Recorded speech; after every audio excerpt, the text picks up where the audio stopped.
What do you say? What do you know? It's the full Monty Sports Show. It is Sunday, June 6th, 2021. I am your host, Monty Perez, aka the Sports Whisperer. You can follow me on social media on Facebook, Monty Perez, on Instagram, Monty Perez 2, and on Twitter, Monty JP231. That is Monty JP231.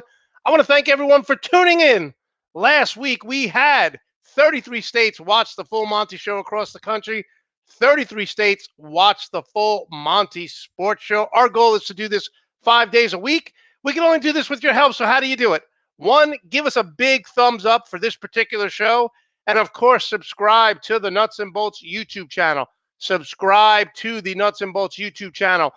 When we typed in Sports Show last week, we were #1 in the search engine, as you can see right there, for our 5/30/2021 show. Finally passed Norm Macdonald, who's been a thorn on my side. That bastard. No, I'm just kidding. Norm Macdonald does a great job with his show, but thank you so much for that. We have the best guests all across the country, and this week is no exception. We are going to have Greg Rector join us in about 10 minutes with George Lopez talking about MLB, NBA, and, of course, NFL all season. And then we're going to have Chuck Mogensen join us. He's going to talk Cobra Kai. He's going to talk the Mets and the Jets. Mets are in first place. Offensively, they struggle big time, but Jacob deGrom pitched a gem last night. Jacob deGrom, against a great San Diego Padres team, shut them out, and the Mets won, so ended their little losing streak there to the Padres. So Chuck's going to talk about that. But first, we start each show with the good and bad and the ugly. This portion of the good, the bad, and the ugly, brought to you by BeamOrganics.com. Beam creates the highest quality supplements for better balance, performance, and sleep. Go to BeamOrganics.com and check it out. Again, go to BeamOrganics.com and check it out. All right, let's start with the good. Let's start with the good. What if I asked you who is the most dominant defensive player in the NFL over the past few years? What if I asked you that? You're going to say J.J. Watt. You may say Khalil Mack. You may say a defensive back who just locks players down. But you'd all be wrong. You'd all be wrong. And I don't know why this guy is not getting the credit he deserves. But look at this stat.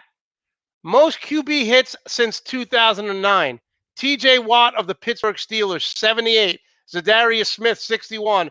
Joey Bosa and Aaron Donald, 58. 58, 55, 3 players tied with 54. It's not even close how dominant TJ Watt has been. It's not even close. And again, I don't know why he doesn't get the credit. Maybe it's because, hey, you know, his brother's JJ Watt. But again, look at this stat right here for TJ Watt. 78 QB hits. This guy is a menace. This guy is a wrecking crew. And no one gives him credit. In 4 years, he has 230 combined tackles, 59 tackles for a loss, and 49.5 sacks. And I got to be honest with you, when it comes to him and his brother, it's not even close. TJ Watt is now better than him. Better than him. So congrats to TJ Watt. Definitely underrated. Definitely not getting the recognition he deserves. Okay, so that's the good. Now to the bad. The NCAA investigated claims ahead of the 2013 campaign that no other than Johnny Manziel accepted money. Now, the investigators couldn't find anything, but Manziel admitted that he did sign autographs and he did get paid for it.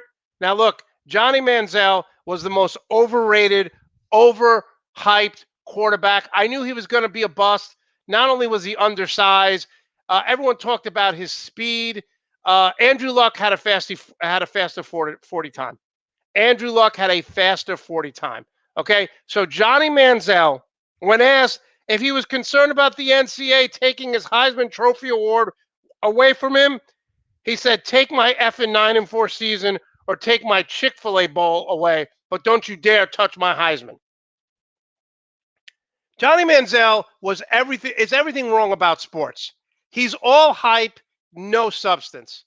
I said in one of my very first articles I ever wrote before I joined Nuts and Bolts Sports, I said Johnny Manziel will get more headlines off the field than he will on the field. An absolute disgrace. And the fact that he shows no remorse for this is just another typical example of a spoiled, entitled athlete who really doesn't care about what he did wrong as long as it benefited him. Again, Johnny Manziel, absolute disgrace. Take my 9-4 season away. Take my Chick-fil-A. Again, Johnny Manziel was 10-6 in the SEC. 10-6. And people thought he was the next coming of I don't know what. But disgraceful by him. He admitted it. But the NCAA, you have all these investigators. I just have to ask, did they find something and didn't admit it because they wanted Manziel on the field? Did they look the other way? Because let's face it, everyone was all over this guy, never bought into him, thought he was a fraud. And obviously the truth comes out in the end. He is a fraud. So that's the good, the bad. Now let's get to the really, really, really, really ugly. The NFL on Wednesday pledged to halt the use of race norming, which assumed black players started out with lower cognitive function in the $1 billion settlement of brain injury claims and review past scores for any racial bias. Basically, what the NFL has done here, what they were doing is they were saying that if you're a black athlete in the NFL, you're not as smart as a white player. You're not as smart as a white player. So we're not going to give you settlement in brain injury cases because you're dumber than white players. Again, are we going back to the 1950s with race and profiling? This is an absolute disgrace on every level. And listen, God bless black athletes for coming out against this. Words are cheap. Let's see what they do, said former Washington running back Ken Jenkins, whose wife Amy Lewis led the petition to drive on behalf of her friends. But how about white athletes coming out and talking about this? How about Brett Favre, instead of, talking about people kneeling, how about Brett Favre coming out and saying this?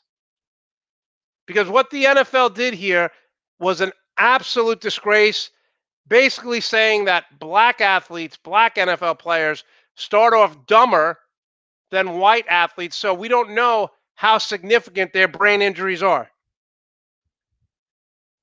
We all love the NFL, but I got to tell you, it's getting harder and harder to watch the NFL. It's getting harder and harder to watch the NFL. All right, let's do something we love to do right now as we finish the good and bad and the ugly. Let's surf the crowd. Greg's going to talk about this. Greg is not an NCAA fan. He is not an NCAA fan. Yeah, I'm sure Andrea's very happy. Keep the comments coming. Someone just texted me they're having trouble with the comment sections, but just keep trying. Sometimes YouTube freezes up and they're not able to do it. Let's bring on two of our favorite guests here. You've seen Greg Rector all over Twitter. He is a contributing writer for Nuts and Bolts Sports. And George Lopez is our guy when it comes to covering LA sports. How you guys doing tonight? Hey, it's morning. But yeah, I agree. But I got a question. Are you really a glutton for punishment? You have Greg and I on at the same time? Listen, bring it on. I'm ready for whatever you guys have to say. I know you guys disagree with me. I know you disagree all the time, but that's why I want you on. Listen, I don't need yes men on this show. I just need people to make it interesting. So we're going to start with LeBron James. George, we'll start with you. I think this is an end of an era. I've said this for the last 3 weeks on my show. When LeBron James hit that shot against Golden State and everyone was cheering that they made it in the play-in game, they won, I said to myself, nothing has changed for 18 years. This team sucks. LeBron James is still carrying them. George, is this end of an era for LeBron? No, I don't think so. And, LeBron hitting that shot, I think anywhere you look at the history of the NBA, teams have always had that one player that's going to take the shot, that's going to want to take the shot at the end. LeBron threw it up there, to beat the shot clock, and great, it went in. The Lakers beat Golden State and advanced in that play-in tournament. But you had it. Larry Bird did it with Boston. Magic would do it with the Lakers. Kobe did it with the Lakers. Dr. J, Michael Jordan. I don't see it as an end of an era they just ran into a very well coached, very well put together team in Phoenix. And hats off to Phoenix. They played a hell of a series against the Lakers. Okay, Yep. but Greg, can I say when you look at teams, okay, and I use this analogy, I'm sorry it's the same one, but it's pretty fitting. Tom Brady throws 3 interceptions in the NFC Championship game against the Packers. They still have enough to win. Steph Curry gets Kevin Durant. They still have enough to win. Why, after 18 years, does LeBron have to be the best scorer, the best rebounder, the best defender, and the best assist guy? It's ridiculous. Every organization the guy's ever gone to, he's been relied upon to do it by himself almost. I mean, okay, he had a few moments with Kevin Love and Kyrie, your beloved Duke player. But I mean, it's ridiculous how for 18 years, like you said, he has been relied upon to do absolutely everything on any team that he's been on. You can put together a team that has enough consistency where he doesn't have to do that. And I'm going to keep bringing up this one guy's name. Kyle Lowry is either going to be Hollywood bound or Broadway bound this offseason. Yeah, listen. One or the other. It's going to happen. Well, what's amazing here, Greg, is that Pat Riley could have traded Goran Dragic and one of the 3 young players. He didn't want Kyle Lowry. They got swept. The Lakers were pursuing him, but again, I think they didn't want to give up Kyle Kuzma. No, it wasn't Kuzma. It was the Tucker. Oh, Thornton Tucker. Oh, I'd have made that deal in a heartbeat. They did not want to give up Horton Tucker. Oh, Perlinka, what are you thinking? Yeah, no, that's well, terrible. Hey, Pelinka gets all the credit in the world for this, that, and all these other moves and getting Anthony Davis in town. But that Anthony Davis move, when they decided to keep Kuzma over Brandon Ingram at that time, that decision has been the single biggest decision that has hurt the Lakers. Even they got lucky last year. I love the fact that the Lakers won that title, but they got awful damn lucky. Well, Greg, the thing I will say, Jordan, and then we'll go to you real quick, is obviously Anthony Davis has made of glass. He's been like that his whole career. He came into camp 10 to 15 pounds out of shape. How the hell do you do that after you win a title? But I think the thing with Kuzma is Brandon Ingram is a dribble one-on-one player. LeBron doesn't like those guys. LeBron wants someone who's going to stand out there and shoot. But LeBron has to take a little bit of the blame here too, because he can't score 40 and 15 every night like he used to in a game 6 against the Celtics. So you need more players who can do it off the dribble. George, what are your thoughts with that? Oh, no, I agree completely with that. And Brandon Ingram, when the Lakers got him and I watched him, I thought he could be the poor man's Kevin Durant. That's how much I loved his game. And I thought it was a mistake to let him go. I even thought it was a mistake for them to let Julius Randle go. Yeah. But I agree. LeBron can't do what he did in Miami. That LeBron is done. Even he said, I don't think I'll ever be 100% again. And Andrew, I'm not sticking up for LeBron here. And as we do our little drinking game, because I mentioned LeBron, I'm saying LeBron's got to take some of the blame here. He is not the guy who can be the number one scoring option every night. Let's take a shot here for a little drinking game here.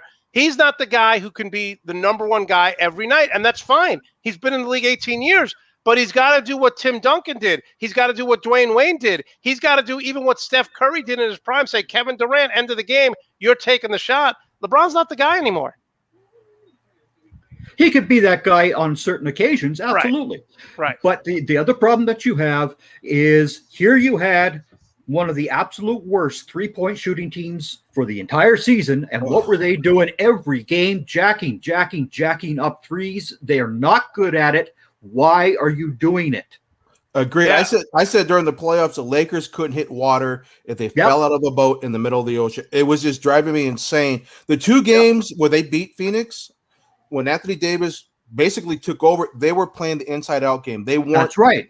You know, they said, let's pass the ball around the perimeter and jack up threes. Like, you're not hitting, quit throwing up threes. I was going ballistic with my uncles and my cousins. We have this sort of group text during the game. We were going nuts. I'm like, why the hell are you throwing up those damn shots? Yep. Yeah, but George, when you know, Drummond's not going to be back next year. Schroeder's not going to be back next year. No. Pat Riley said at his press conference, he says, we're going to make a ton of deals. This cannot stand. We will be back. You cannot go from winning an NBA championship to everyone thought you improved the roster with Montrezl Harrell is not going to be back next year. So everyone thought they improved the roster, and they lose in the first round. It's unacceptable. Oh, no, absolutely. It is unacceptable. And I don't know if you saw Greg Magic Johnson basically called out Schroeder. Yeah. He's not a Laker. I don't want he doesn't bring that mentality. I don't want him back. He goes, but if he comes back, I will root for him. I will cheer him on. But if Magic had to say, Schroeder be out the door. Okay, but all due respect to Magic, love him. He was my favorite player growing up. But Magic couldn't land Kawhi Leonard. So Magic, sit this one out. Kawhi Leonard didn't want to come to the Lakers. No, he did not.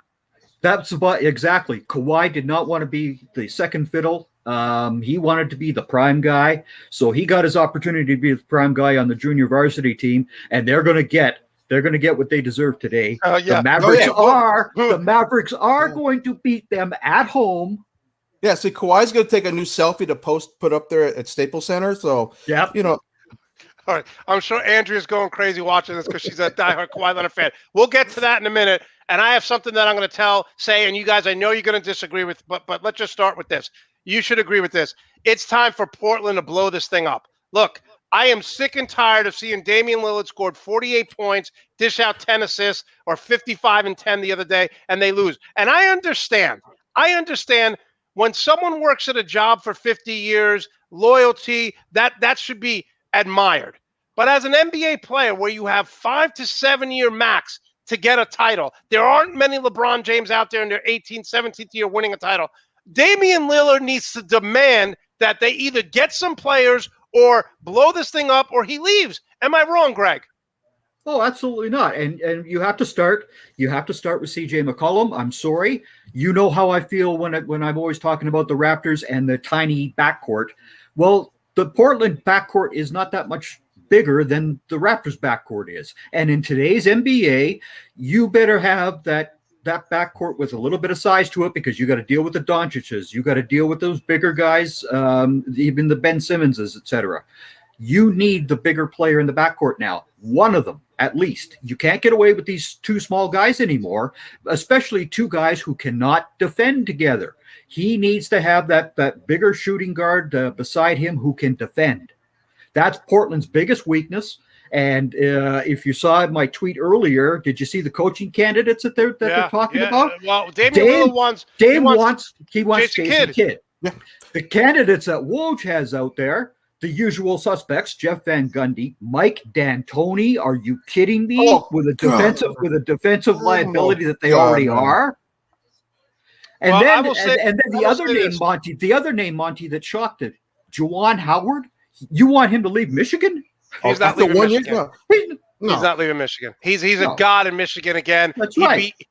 And here's the thing. No disrespect to Portland. Obviously, I'm wearing my Oregon shirt. I got my helmet. I would love to live in Portland and cover the Oregon Ducks and Portland Trailblazers. But, George, you're not getting free agents who want to go to Portland. No, you're not. No.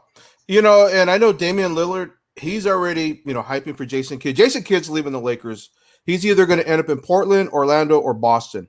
I think his best bet would be in Boston. But I know Damian Lillard is pushing hard for him to come to Portland.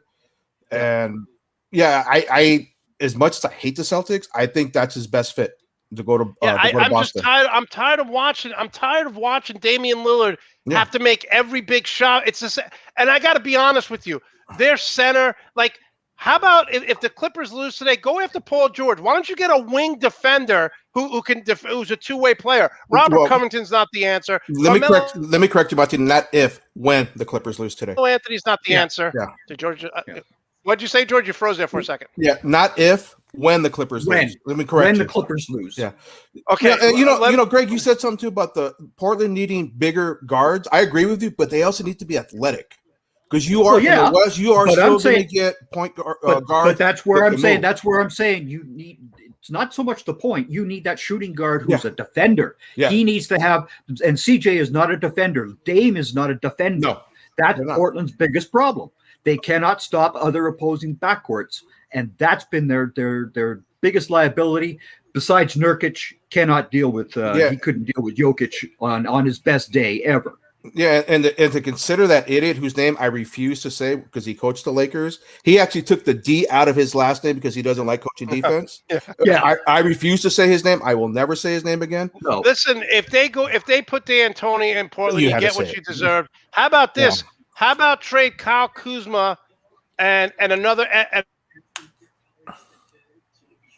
Laker for the Lakers, right? Okay, you froze. I didn't hear that one, Monte. Kuzma and Yeah, who? you froze. I said, how about we trade Kyle Kuzma and a couple of players on the Lakers for CJ McCollum? Greg, no, I don't think CJ's that's a fit with 25 the points Lakers. a game No. there. 25 points a game you're getting there. And again, you've got the same issue that you had with Ingram. Yeah, for LeBron. I agree. So you have to get the buy-in from LeBron on this. Then maybe and then possibly, but I'm telling you, there is a no Anthony does not have a no trade clause. So Mr. Glassman, I got a couple of locations for you. One's Orlando, the other is with the worst owner in the NBA, MJ. Go by far. Go. Worse than Dolan? Wow, that's saying a lot. He's worse than Dolan because I agree with you. I agree. He's worse than Dolan because Dolan is not a basketball guy, and Dolan gets criticized left and right. The moves Michael Jordan has made, I've written articles about this. Michael Jordan makes Isaiah Thomas, when he was running the Knicks, look like Jerry God. West. You know, I'm going to say this about Anthony Davis. The one big issue I take with him is he doesn't put in the work in the offseason to take care of his body for the season. Right. So he actually needs to get with his trainer, nutritionist, whatever the hell he needs to do, and really dedicate himself in the gym this offseason, get his body into the best shape possible. If he doesn't, it's just a waste of talent. But how do you come into camp? How do you come into camp 10 to 15 pounds overweight after you won a title? You just said it right there. That's the first time he's actually won. He didn't know how to handle it. He didn't go to hey LeBron, how do I handle this? He did not go to the people he needed to go to handle being a champ, how to get yourself ready. And that was the biggest issue. And that's where his teammate actually sets the example for him. Do you know how much money LeBron spends on his nutrition and training each year now? Over $1 million. Yeah, $1 million. It's insane. If he dedicated himself this offseason to not to the level of LeBron, but approaching it, he's going to be a dominant player next year. But you also have them not using him correctly, and I said it over and over and over again. You watch the very beginning of this Lakers season; they finally used him properly. He was playing that middle of the key out to the elbow. He wasn't going outside every 2 seconds. Yeah. And he was able to offensive rebound, and he was able to get his points and rebounds. That's where he needs to be. He is not a real big stretch four like everybody is so fascinated with in this day and age. If you want a stretch four to watch, his name's Michael Porter Jr., and you just saw what he could do as a stretch four. Anthony Davis is not a stretch four. There are so many haters going on, LeBron haters in this chat. LC. Andrew's getting mad because we're talking about the Clippers. Laura is saying, why isn't he giving it to the community? You guys are going to love my closing rant because it's about my extra points about LeBron James. Well, so stay tuned for that. All right. He just opened up that school in Ohio. Anyone who graduates from his school, he's paying for their tuition to go to college. How is that? He produced the documentary that CNN had last week about the Tulsa race riot massacre. Haters are going to hate. Oh yeah, I'll save my closing rant for that. I'm sure they'll love it. But let's end with this. Okay, so here's the problem I have, and I know you guys are going to think that I'm losing my mind here. So Luka Doncic has been playing great, but what we saw in Game 6 is they're double teaming him on the high ball screen, and because Luka's not extremely fast, he can't dribble around it. Luka was so passive when they're blitzing that screen, meaning 2 LA Clippers double team him on the post. First of all, I don't know why in the fourth quarter Jalen Brunson is not running the point and you put Luka on the wing so he can have an isolation, right? Yep. That's the one thing. That's a simple thing that Rick Carlisle, who's supposed to be a great coach, doesn't do. Luka has been so passive. As soon as they double team him, he picks up his dribble and he passes the ball, and it's playing right into the Clippers' hand because they want someone else to beat him. If you put him on the wing, he has an isolation. I'm taking Trae Young in the fourth quarter for this reason only, guys. He's so fast. When the Knicks try to blitz him on the screen, he dribbled around Taj Gibson and he got into the paint. Luka is disappearing in the last couple of minutes because he's giving the ball up. He can't do that, George. Oh, no, I agree. And I think you're going to see that adjustment today. I really do. I think Carlisle's going to make that adjustment. And Luka, it wouldn't surprise me if Luka goes off for close to 45 today. Greg, do you agree with what I'm saying at the end of the game? Yeah. Oh, absolutely. I mean, how many times are we on Twitter together watching these games going back and forth, and you and I see these adjustments that need to go out, and these pro coaches aren't touching these adjustments. That's what I'm saying. They're not even coming close to them. They're the most obvious adjustments. It's the same thing over and over with Luka. The last 4 minutes, he's at the top. They send a big to set the screen, and the Clippers are double team, and the ball gets out of his hand. Put Brunson in there. Even run the Reggie Miller play. You put Luka in the middle of the paint. In the middle of the paint. And he goes either side, and then it's a one-on-one. He's isolated on the wing. I don't understand why they don't do that. Okay, you guys are saying that both of you are saying Dallas wins today. Greg, start with you. Why do they win? Dallas wins today because they basically will come out and play that road game to perfection again. This is what they've done the whole series. I mean, we haven't seen this before in the NBA. All 6 games on the road, the road teams won, right? Well, we're going to see number 7, just like we saw the World Series and the Nationals beat the Astros. It's going to happen. They are better on the road than at home. George, you think they win as well, right? I do think, and it's not to Clipper hate. I just see it. Yeah. I think Kawhi's going to have a great game, but I think Paul George is going to disappear. I think that's going to be the downfall for the Clippers. Paul George is going to struggle to hit his shot, and that's going to kill him. So, Greg, watching the Milwaukee Bucks game yesterday, you make a great point. They got to pound the ball inside because the Brooklyn Nets have no interior defense, but they're 4th and 3 shooting on the year. They live and die by the three-point shot. They were 6 for 30, 20%. I thought they were rusty. They missed a ton of shots. I don't think Harden's coming back. I think that hamstring is done for at least the series. The game plan was it's what they do all year, Greg. So how do you adjust now and say go inside when they?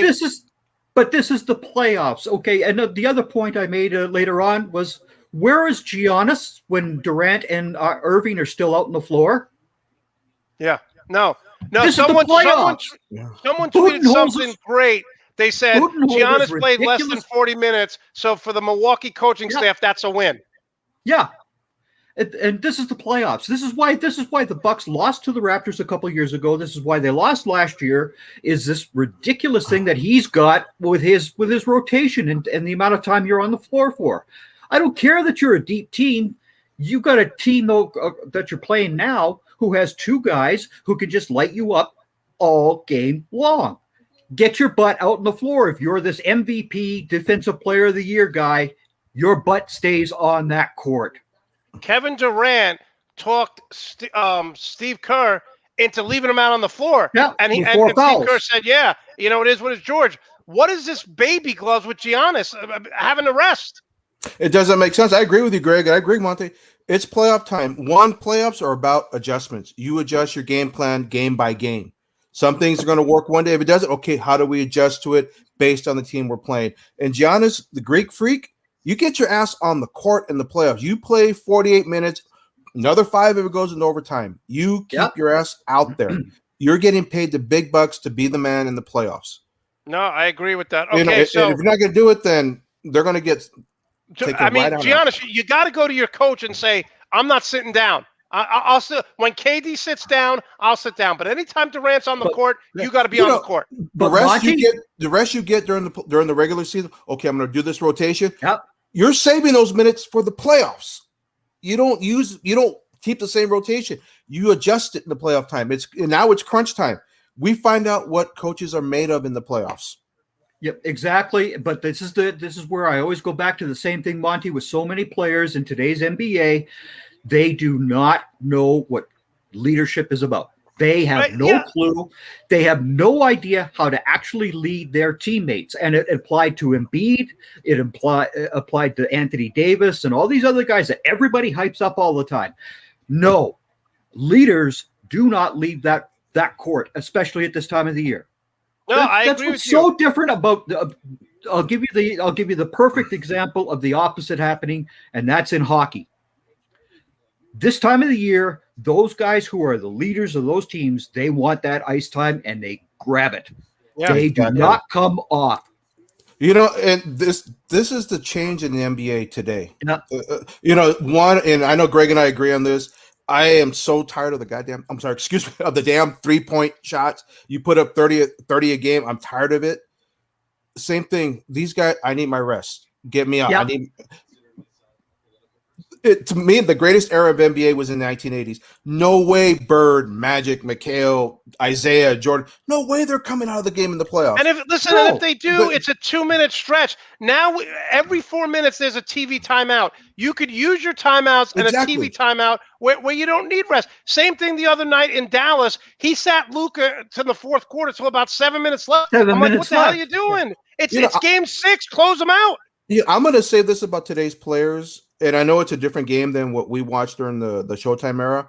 Today's players, for the most part, they're soft. Period. Yeah, but George, they may be soft, but you have to understand they're bigger. Patrick Ewing was 6'10", 235. Bigger, LeBron James is 6'10", 255. And they're still soft. All right, let's move on. They real can't quick. take the pounding. Real quick, and then we'll talk about other topics. I think that if Joel Embiid doesn't play more than 2 games, I think Atlanta wins the series. Clint Capella is an absolute nightmare on the offensive and defensive glass. My biggest concern is the length and the strength of the defenders of a Ben Simmons, of a Tobias Harris, of a Danny Green, and he's so much better of a defender than his brother. Seth Curry can defend. So that's my biggest challenge for the Atlanta right now is just the length. Greg, do you see Atlanta winning 1 or 2 games if Embiid is not there? With or without Embiid, I'm taking the Sixers in 6 games. It's because of that length. And Doc Rivers, who has that history out there in Boston where they were nothing but goons, he is going to hit Trae Young. Unlike something the Knicks did not do. The Knicks did not do. Trae Young is about to find out that at 185 pounds, you're going to get bounced around. You're giving him about 15 pounds to be generous. Yeah, I think he's about 165. He's listed 185, right? No, there's no way. George, who wins the series? Oh, I'm taking the Sixers in 6, maybe 5. I agree with you. Trae Young is going to find out what old school playoff basketball is about. He's going to try to drive, and he's going to get knocked on his ass. Yeah, well, I will say this. For all the great, everyone thought I was crazy for picking the Hawks. For all the great, Tom Thibodeau's going to shut him down. Tom Thibodeau got his ass handed to him, coaching-wise. He didn't know what the hell he was doing to stop Trae Young. One thing I want to say, they didn't hit him. Yeah, I would love to see what happens if Trae Young tries to take a bow in Philadelphia. How the Philly fans are going to react. I never wish any ill will towards anybody. But I just want to see him, if he's cocky enough to do that in Philadelphia. Philly fans they're a different beast. They're not going to sit there and take listen, when he bowed at the Garden crowd, I just started laughing hysterically. And my brother's like, "You're a Knicks fan." I'm like, listen, I love Trae Young. You guys think it's my new crush because I love players who are just cocky but back it up. I don't care. The Knicks were talking trash. They were talking trash. That series for 5 games was almost old-time basketball. That they were just going at it. It wasn't physical where you punch someone, you hit someone, but there was nonstop trash talking. All right, so who comes out of the West, Greg? Who comes out of the East? I'm still going Philadelphia, and in the West now, I'm taking Denver. Okay, George, who are you taking? I still have Philadelphia coming out of the East, and in the West, I've said it from the beginning of the year, don't sleep on Denver. But because I just saw what they did with don't be surprised if Phoenix comes out of the West. I'm still taking Denver, but don't be surprised about Phoenix because I'll tell you what, Devin Booker is the real deal. I will have my articles tomorrow on the Western Conference. I have the Sixers winning in 6, but if Embiid doesn't play, I have Atlanta winning in 6. Okay, let's move to other things. First, Roy Williams. Greg, we'll start with you. Now, Coach K. Greg, you're a North Carolina guy. I'm a Duke guy. Can I make the argument here that North Carolina is in so much better shape than Duke? They've won 3 titles. They've won 3 championships with 3 different coaches. Okay, it doesn't matter who's coaching North Carolina. It's a state school. It's easy to get into. Duke wasn't even on the map before Coach K got there. It's a private school. It is hard to get into academically. North Carolina moving forward is in much better shape than Duke is today. Do you agree with that? I don't think either one of them's in good shape anymore, Monty. And why is that? The days of the elite program are over. You're going to see more guys doing the LaMelo Ball thing. They're going to play overseas for the 1 year, play in a men's league, get drafted. Then you got this transfer portal, which is just the most ridiculous thing in the world. You have killed elite programs with it. Done. You're done. So are you saying now that Gonzaga, Michigan, George, they're the new elite programs, Duke and North Carolina, Syracuse, no longer? Well, the one thing like with Coach K, I don't know who bought the story that he's retiring because of his family, not the way the game's changing. That's a crock. The game that he started coaching, that doesn't exist anymore. Yeah. And I was never a fan of the one and done, and I know everyone's got the right to earn a living, but it's just we're seeing it now. There's no fundamentals in the NBA. Everyone just wants to jack up threes. You had fundamental players when they stood 2-3 years in college. That's why Coach K is leaving. He can't adjust to the new style of basketball. Oh yeah, for years. Yeah, Neither could Coach Williams. Williams couldn't either. Agreed. Yes. Now, we are seeing coaches, the ones that are going to succeed, like Gonzaga. Juwan Howard understands it. I don't know if Michigan will be an elite program. They're going to have to win a couple championships for me to consider them elite. But we're going to see teams like Gonzaga. We're going to see smaller schools that are going to be up there every year, reaching the Elite Eight, the Final Four, because they understand how to recruit. I'm getting the guy's name from Kentucky. John Calipari. He understands it. I think he was a trendsetter for this style we're seeing today in college basketball. Listen, for all his accolades, George, he's got one title. He's got one title. He gets the players, but he's not a championship caliber winning coach, I should say. He can get you there, but he can't get you over the hump. I remember for years, Coach K said, we're not taking the one and dones. What he tried to do is recruit players came from affluent families or athletic families so they wouldn't have to go. And then he said, I made a realization that I wasn't recruiting these one and done players. We'd get to the tournament and we're losing to one and done players. So he's at the old school. If you can't beat them, join them. I remember a few years ago, the Wisconsin coach who's now retired after they lost to Duke in the final, he said, yeah, well, we do it the right way here. We get people who are juniors and seniors. But look, it's the way it is. They're both retiring. I agree with you. I think if I had to pick a program to move forward, it's the Gonzagas, it's the Baylors. But I think North Carolina is in much better shape than Duke is because Duke's a private school. It was nothing before Coach K. Monty, I don't even think Gonzaga's and other places like that we've gotten to know recently, I don't think they're going to be the ones anymore. I think you're going to see the real mid-majors step up because they're the guys who are getting the 3 and the 4 year players, and they are going to beat these quote-unquote big schools. Yeah. They're going to do it. Listen, you guys are all making great points. We're talking with Greg, Rector here, and George Lopez here on the Full Monty Sports Show. Make sure to give us a thumbs up and subscribe to the Nuts and Bolts YouTube channel. Okay, guys, we're going to switch to baseball right here. Greg, love the player Vladimir Guerrero Jr. Is he overtaking Toronto as the most popular athlete? We all know his father was a phenomenal player, one of the original 5-tool guys, right? I mean, how good has this kid been in Toronto? He's been phenomenal. I mean, and I tweeted it about a month or so ago, right, George? Yeah. Remember I tweeted you out about Vladdy and the weight loss, et cetera, that he had? Yesterday, he hit number 18. There's no way that home run he hit yesterday, he would have been able to do it with his body type last year. He just turned on that pitch this year. I mean, turned on it. And it's explosive. And not only that, he's now fielding at first base like he's a Keith Hernandez. Almost a you want to go that far? I'm not saying that far, but he's improved. He's improved a lot. He is vastly improved at first base, right? See? I'm just like, okay. He actually knows how to use his glove and his arm. Wow. Including tossing a guy out at third the other day who was trying to steal third. Hey, he just smoked it over there. Done. Okay. So Greg, you could make the playoffs with him as your best player on the team, right? I mean, he's that good. He could carry them. Oh, yeah, but it's not just him. The way that the lineup's constituted right now, and this lineup is not as scary as it should be because it's been missing Springer. I mean, you talk about Lindor and Tatis in the offseason. Well, the other really big signing was the $160 million for Springer. He has a lat strain, and now 2 times with the quad. He's played 4 games. I was going to say he's played less than 5 games, right? You put Springer into this lineup, and he will not be the leadoff hitter because Semien has taken that role. He's got 14 home runs from the leadoff spot.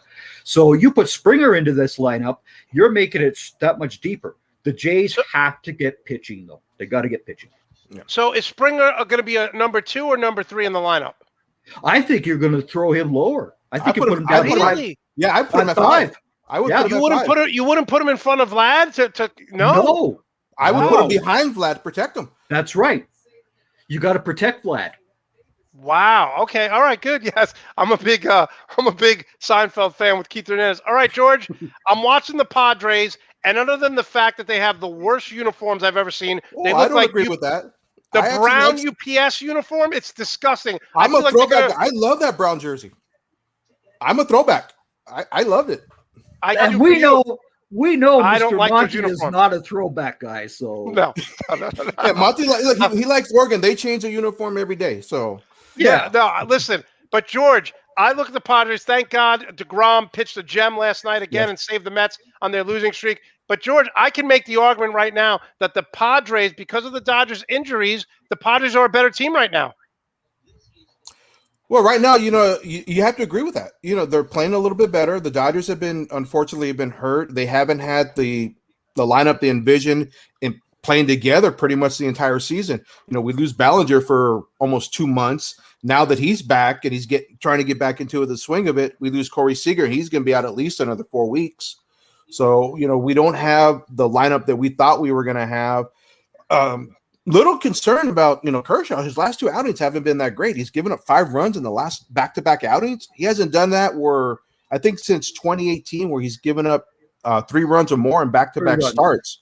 Yeah, so it was a little. And George, as a team, they're only batting .242, so they're not exactly the best offensive team out there. No, they're not hitting. Mookie Betts, for the longest time, his swing wasn't right.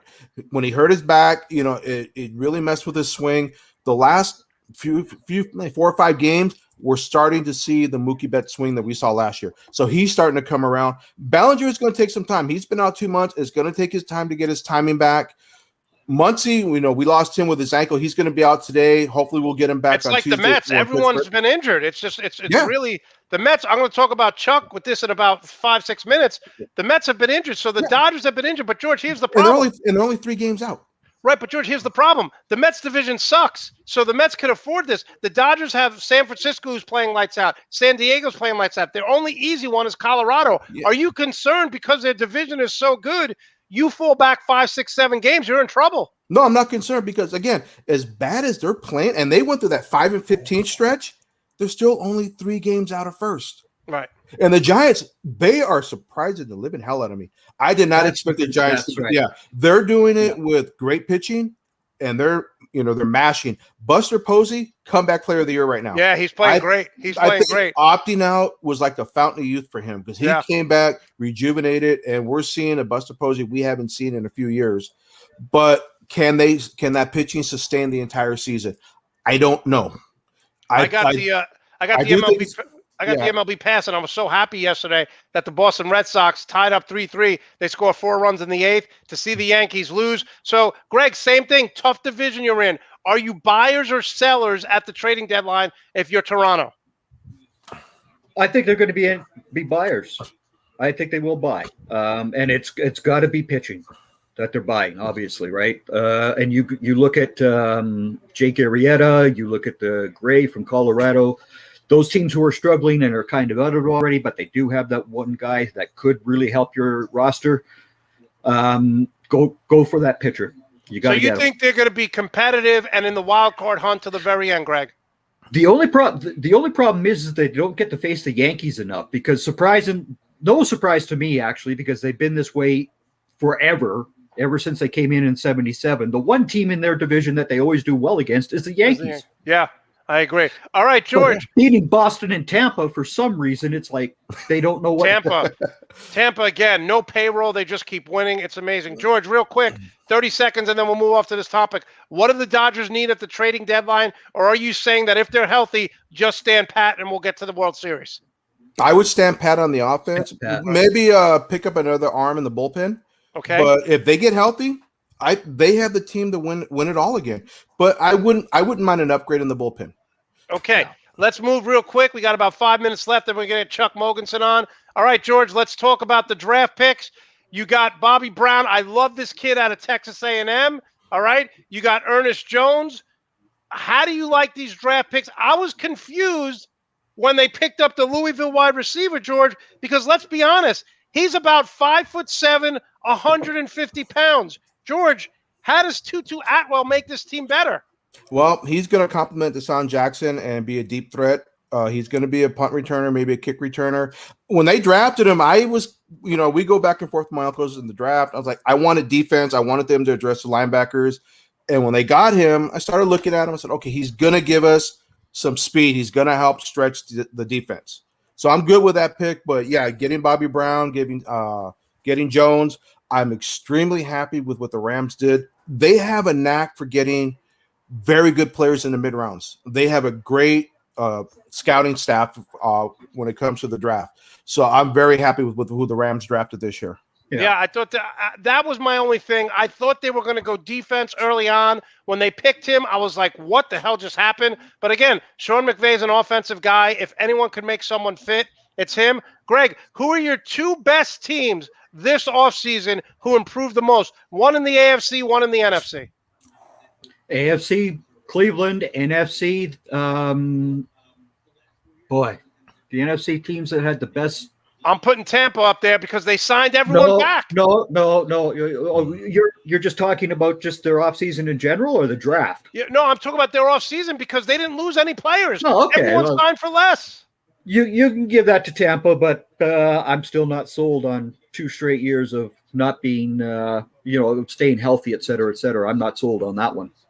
Okay, Greg, over under here for the Cowboys. I'm saying 11.5 wins in a 17-game season. They have a tough schedule. You look at this. They start with Tampa. Then they go to Chargers, Philadelphia. I think Carolina and the Giants are going to be greatly improved. And then they go to New England, who should be improved as well. Greg, the first 1, 2, 3, 4, 5, 6 games, if Dallas goes 3-3, you got to be happy.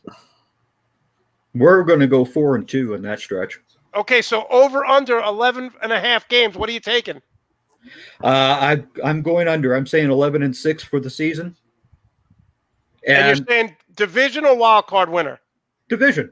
In this division 11's going to take this, and you're not going to see. I don't care how good everybody thinks other teams are out there. You're only going to see 12 wins maximum out of almost every division. Okay, George, let's look at the Rams schedule. Again, same question. 11.5 wins. Are you saying it's over or under with this team? I'm actually at the same. I was looking at an 11-6 season. I think that'll be, right on spot on with this team because they are playing in one of the toughest divisions. Arizona's improved. Seattle's always going to be there, but the Rams do have their number. It's McVay's got to figure out San Francisco and how to beat Schottenheimer. He hasn't been able to figure it out yet. And they're going to have some tough games. They're tough game. They're going to get Baltimore, and we saw what Baltimore did to them a couple years ago. When they played on that Monday night game here in LA, it was they took them behind the woodshed. But you look at every division in this league this year. You look at their schedules, and there are boogeymen for every team right there. Yeah. There is that team that they have to face this year, and mostly it's on the road where it's even worse for them, that seem to have a franchise's number. Yeah, well, Greg, the one good thing this year. Go ahead, George. I'll say the one good thing this year is the Rams aren't traveling back east as much as they did last season. As much. Last season there was a lot of traveling. No excuse. They still should have won those games, or some of them. But they're not going to travel as much, and I think 11-6 will actually be good enough to take the division this year.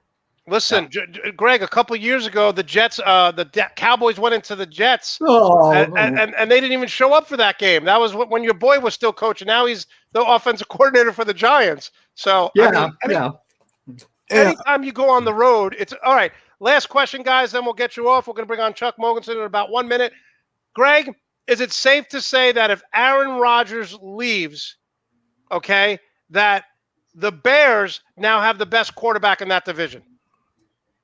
With Justin Fields. Justin Fields. Why do you guys not listen to the Chicago Bears organization? Andy Dalton is the starting quarterback. Listen. If he does that, Chicago's going to have a riot. He's going to have a riot on his hands. Doesn't matter. And again, Patrick Mahomes set for an entire year. You guys all need to chill on this.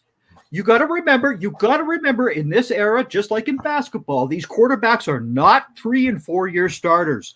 They don't have the background to become day one starters. Trevor Lawrence is an exception.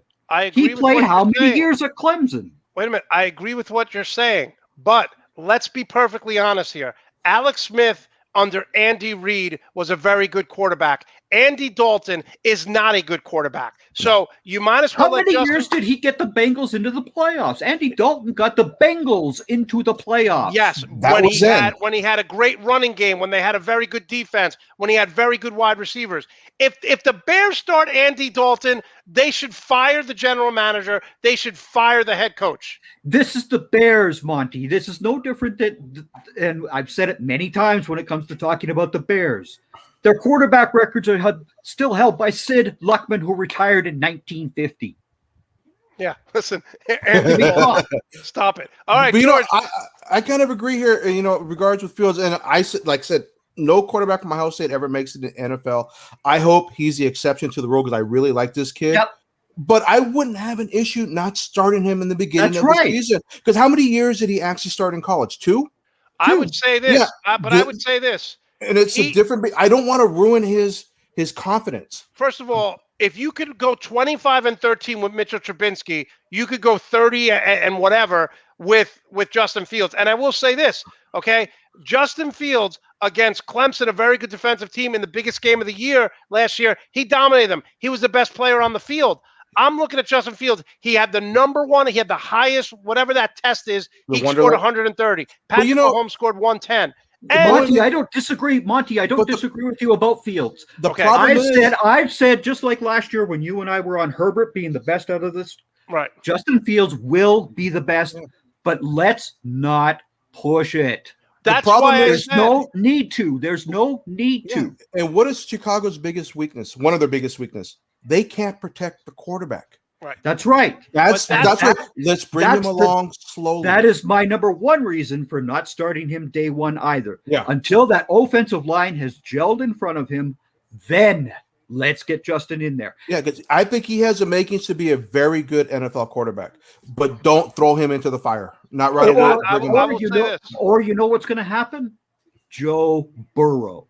Well, yes, you don't want him to get injured. I agree. Yeah, I will say this. That's why I said if Aaron Rodgers leaves. If Aaron Rodgers leaves, that division is wide open for the taking. That's why you start him, you let him grow. If Aaron Rodgers doesn't leave, I still start him because Andy Dalton, we know what he is. You guys disagree. George, we'll close with this. Can I just say that Tampa is the best team and they should be favored to win the Super Bowl? Oh, they'll be favored to win it because they're the defending champs, but I wouldn't go that far to say they're the best team. They got hot at the right time. That's right. That's what it was. They got hot at the right time. They are too deep at every position. Wide receiver, running back, tight end, defense. They are so stacked. Monty. Oh, they did not. Jared Milligan, breaking news.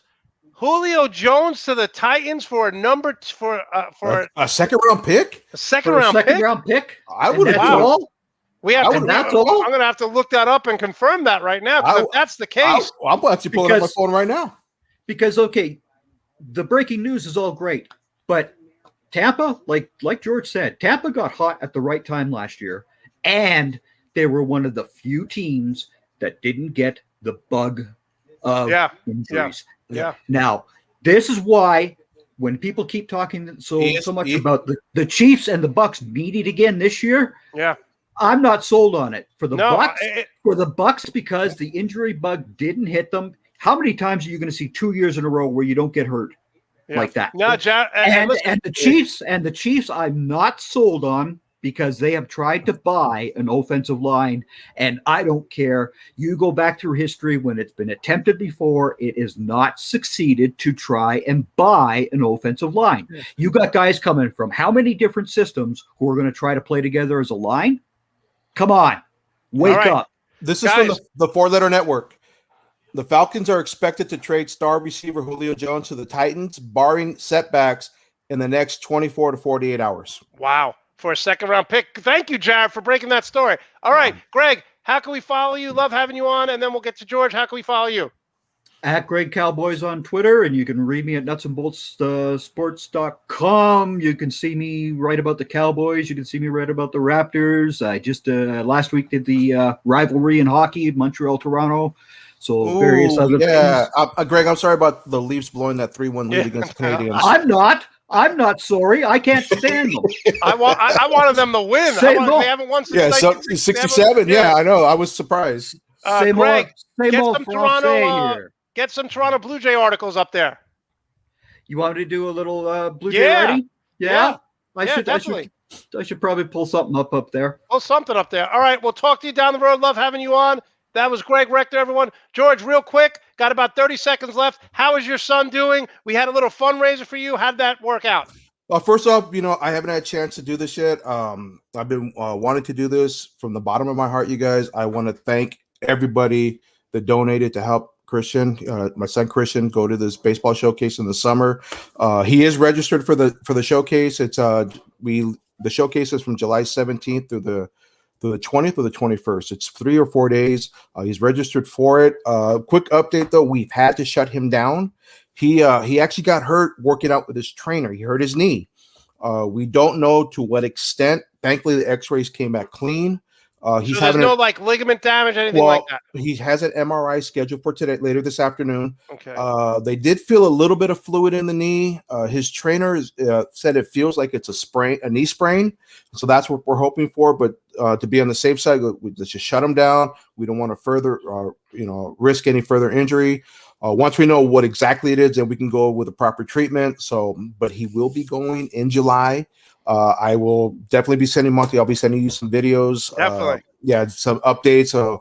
Because I'll be out there during your show on that Sunday. So I'll try to listen into the show, but I don't know how it's going to be. Listen, you don't have to. I mean, come on. Yeah. Your kid's going to be in a tournament. You don't have to listen to my show. You can always listen to it during the week. Yeah. Well, the crazy thing, I think I told you too. He got invited to go. Is it Bradenton in Florida? Oh yeah. Right. That's about 2 hours from me. Yeah, he was invited to play in a national tournament there for the same academy. We talked about it. We're gonna pass on this one. It's right when his sophomore year of high school starts, so we don't want to miss any school time. Then I actually talked with his travel ball coach, and he even advised, don't do this tournament this year. Wait until next year if he gets invited. He'll have another year of high school seasoning, another year of travel ball, and so we're going to hold off on that one. So we're actually, really looking forward to Arizona in July. I think it's going to be a great experience, and that's going to get everything started with the college recruiting for him as well. Listen, we're all looking forward to it. And again, anything we can do to continue to help, definitely let us know. Okay. Yeah, and again, thank you guys. Again, there's not enough words to tell you how thankful, how grateful, how much I appreciate everyone's support to help, get my son to this showcase. It's beyond, to see that side of humanity. We don't celebrate it enough. No, we don't. Yeah. George, your family, we love having you on. Anything we can do, we'll see you in a couple of weeks. Sounds good, brother. Thanks so much. Take care, man. George Lopez. I want to thank George Lopez. Want to thank Greg Rector. When we come back, he's been patiently waiting. We're going to have Chuck Mogensen come on, talk about Cobra Kai, the New York Mets, and the New York Jets. You're watching the full Monte Sports Show live on YouTube. Make sure to give us a thumbs up. Make sure to subscribe to the Nuts and Bolts YouTube channel. The Team Nuts and Bolts Sports Store is officially open. Log on to www.teamnbsmerch.com and get your t-shirts, hoodies, polos, all sizes available. Once again, log on to teamnbsmerch.com. Get yours today.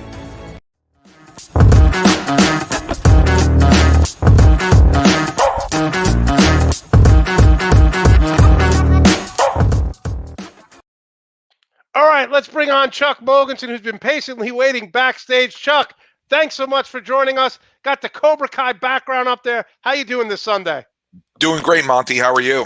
I'm doing great, Chuck. We always love your background and your stickers. I got to ask, did you do this for the show, or is it something you always have in your office? This is something I always have in my office. Okay, all right. All right, Chuck, let's get right to Cobra Kai. We know Terry Silver's coming back, season 4. I think he was one of the funniest characters because, as you see right here, like, how often do you see in a movie just someone sit there and laugh maniacally? Right. He was such an over actor. It was amazing. If you look at him now, he looks the only difference is he's got Chuck. I love the fact that they're bringing him back. It's going to be Daniel and Johnny against Kreese and him. What are you expecting from season 4? You know, the thing about Terry Silver is that he is a maniacal. He is a manipulative multi-gazillionaire that lives and breathes Cobra Kai. And what I'm expecting in season 4 is for a team up of sinister craziness between Silver and John Kreese. You have a long-standing relationship there. You know that they were in the service together. I believe it was Vietnam that they had both. That's fought why in. in season 3, right? That's why they went back and they showed that. So they kind of played their hand. And listen, Chuck, people complimenting you. Welcome, Chuck. They say you're Team Johnny, which you've been since the first Karate Kid came out. So maybe you're a little evil too. I don't know. I got a little bit of evilness in me for sure. There's no doubt about that. You know what I think is also going to happen is I think you're going to see Mike Barnes, karate's bad boy, pop onto the scene here. And I think what you're going to see is I think you're going to see Johnny and Mike Barnes go at it, which is going to be great because the demise of Cobra Kai kind of went through Johnny when he lost to Danielson and then Barnes as well. Barnes got one of the greatest catchphrases in Cobra Kai.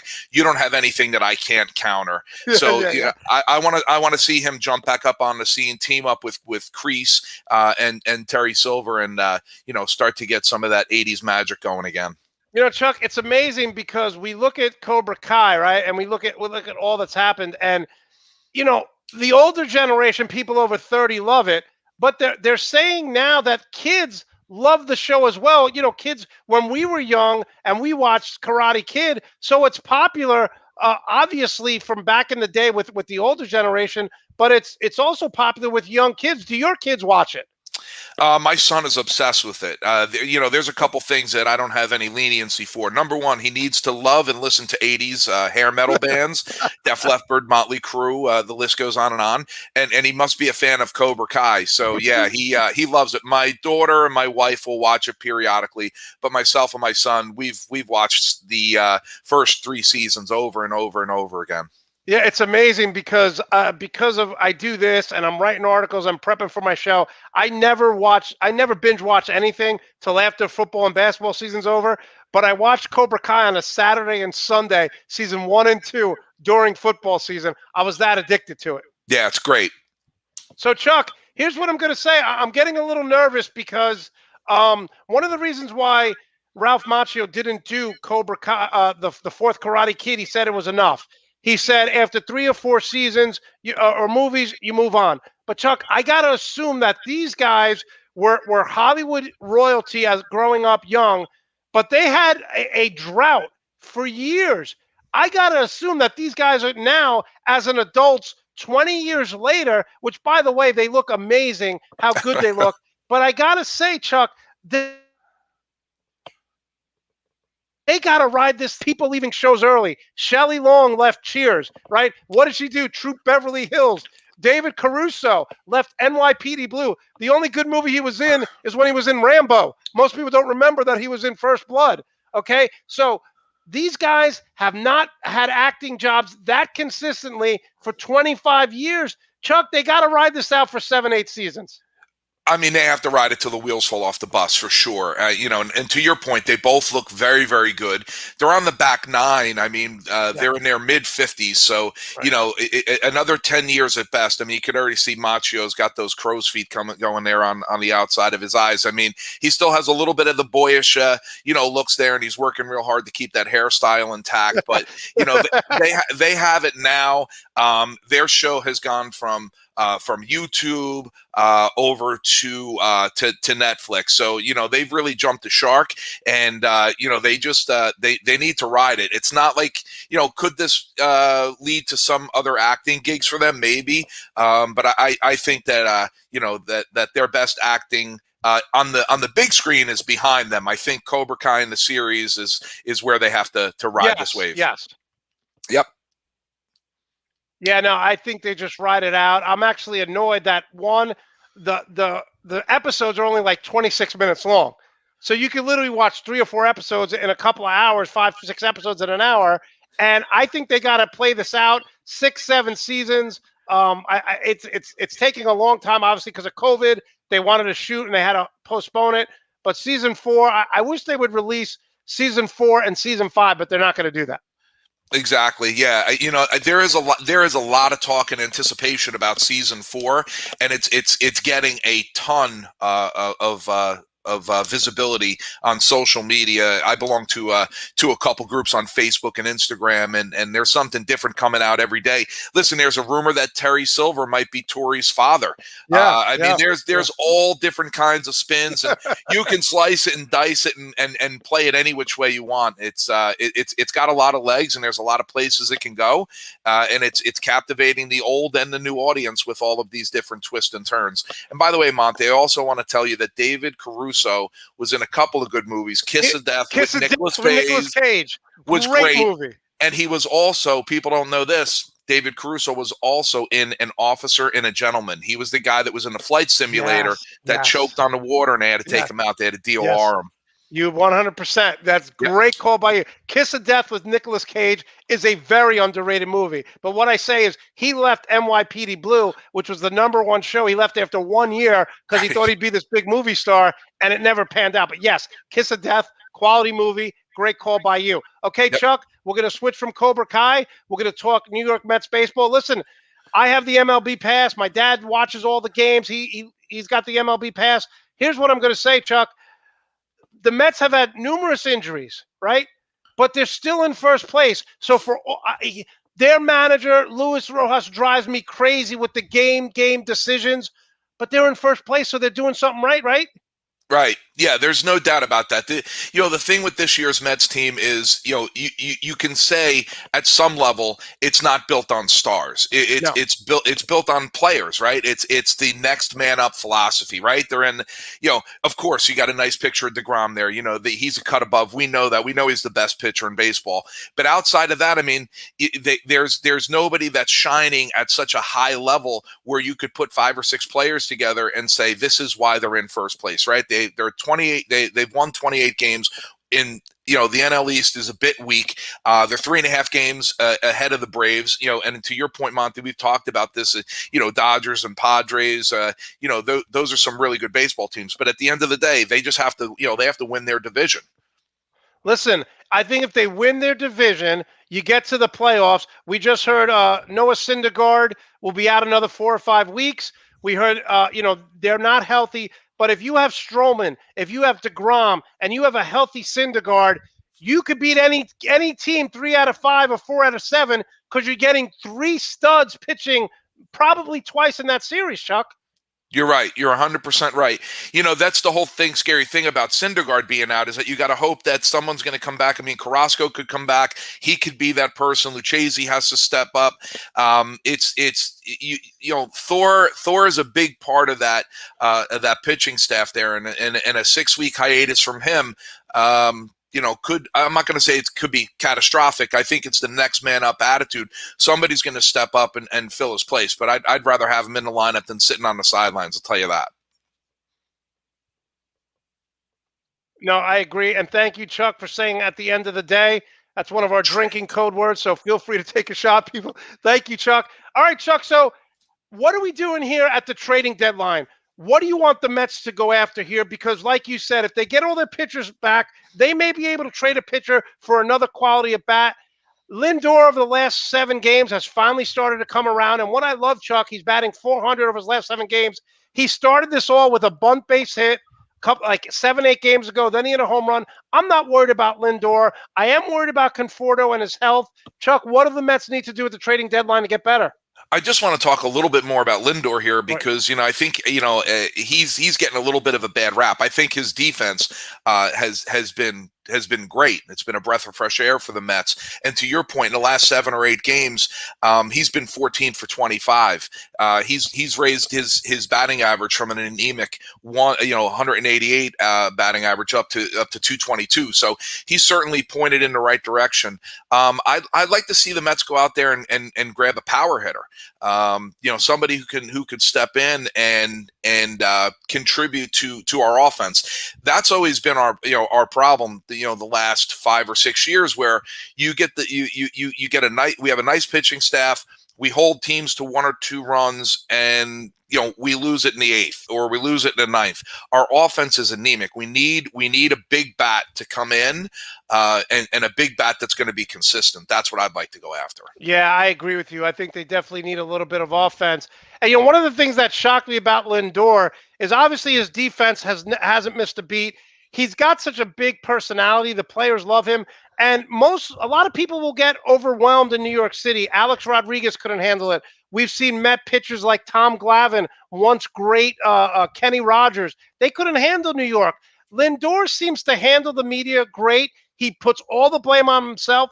I was shocked that every time he got up, he was trying to hit a home run. Were you shocked that he started off so slow, Chuck?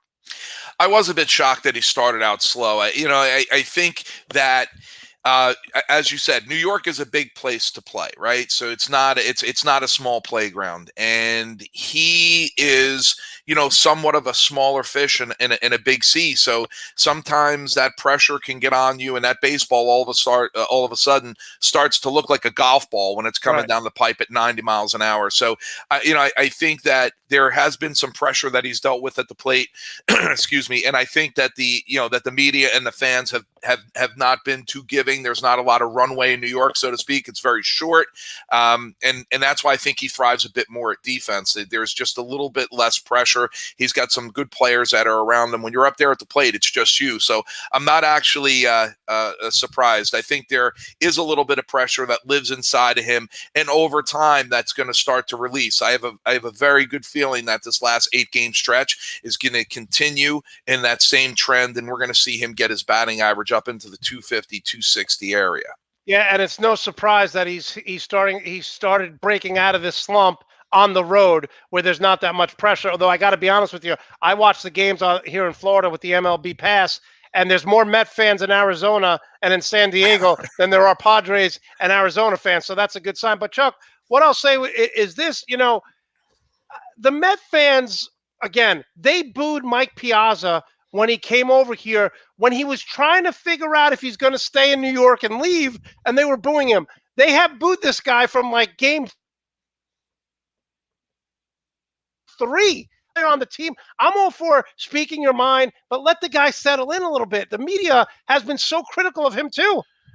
Yeah, those are what I call those paper tigers, right? You got paper tigers, you got armchair quarterbacks, you got people that have never, played the game at a competitive level like this that are going to go out there and critique this person and, walk a mile in somebody's shoes and then get out there and critique him. I'm not listening to critique from the fans, just like Cobra Kai. I'm in a bunch of groups that, on Facebook as well. And, somebody has one bad game and all of a sudden they want to feed him to the lions. Right. This is a marathon, Monte. It's not a sprinter's race here, and I think the Mets are poised and ready for a great season. We're playing for that last game, right? We want to win that that World Series. We want to get ourselves a ring, and it's going to be won over time. We know baseball's a bunch of games. It's not a short season.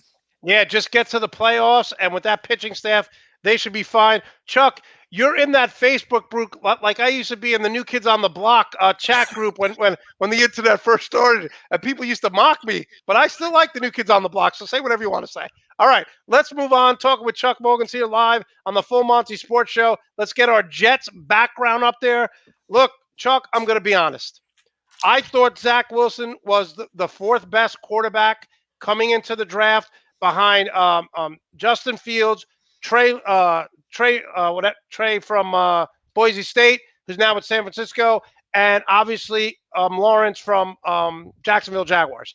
So talk to me why he jumped up and why the Jets picked him, because I got to be honest. I think Justin Fields is better. I think the kid from San Francisco is better. And I think, obviously, Trevor Lawrence is better. Right. They play on bigger stages, right? So you're talking about Trevor Lawrence playing on the biggest stage, and then Fields not too far behind there at Ohio State. Wilson coming out of BYU. I think one of the things that they liked about this kid here is he's got some moxie to him, right? He's got a little bit of chutzpah. He's got a little bit of he's got a little grit. He's got a little gumption, and that is what they like, and that is the attitude of our new coach. So I believe that there is some synergy there from a personality perspective. I mean, you can see in the picture, he's Apple Pie and Chevrolet. He's Richie Cunningham. He looks like, he looks with an attitude. And he's got some great athletic ability as well. Word around the campfire, we haven't put the pads on yet, but not a lot of balls are hitting the ground. His drop back is crisp. He's throwing some great balls. He's got some synergy with his receivers and an attitude to boot. So it's just about, keeping that offensive line nice and powerful, and making sure that they keep him upright. I think it's his attitude more than anything. And a close second, his athletic ability and moxie that drew him to New York. Okay, but Chuck, can I come back with Justin Fields is a better athlete, Trey Lance is a better athlete, Trevor Lawrence is a better passer and runner. Now, forget about Trevor Lawrence because he went number one. Yep. But you're telling me you were happy with this pick instead of Justin Fields or Trey Lance? No, well, I was happy with this pick over Trey Lance, but not Justin Fields. I think, Justin Fields is definitely a better athlete. There's no doubt about that. But here's the one thing, Monty, that we all have to remember. There are great college athletes, and then there are great NFL athletes, right? So as much as I'm probably a bit more than most folks. I'm a big Tim Tebow fan. Like I like him. I think that he's a physical specimen. I think he's a good athlete, but he was an unbelievable college quarterback. One of the best college quarterbacks ever. But I get your point. It's same with this guy. I said before when I was just writing part-time, I said Andrew Luck had a faster 40 time, and this guy's undersized. So they were great college players. Tim Tebow is probably one of the top 3 college quarterbacks of all time. Yep, for sure. What I'm saying is that, I'm not saying that he's not going to succeed in New York. What I'm saying is there were 2 other guys who, by most people, were higher rated and had more success in college.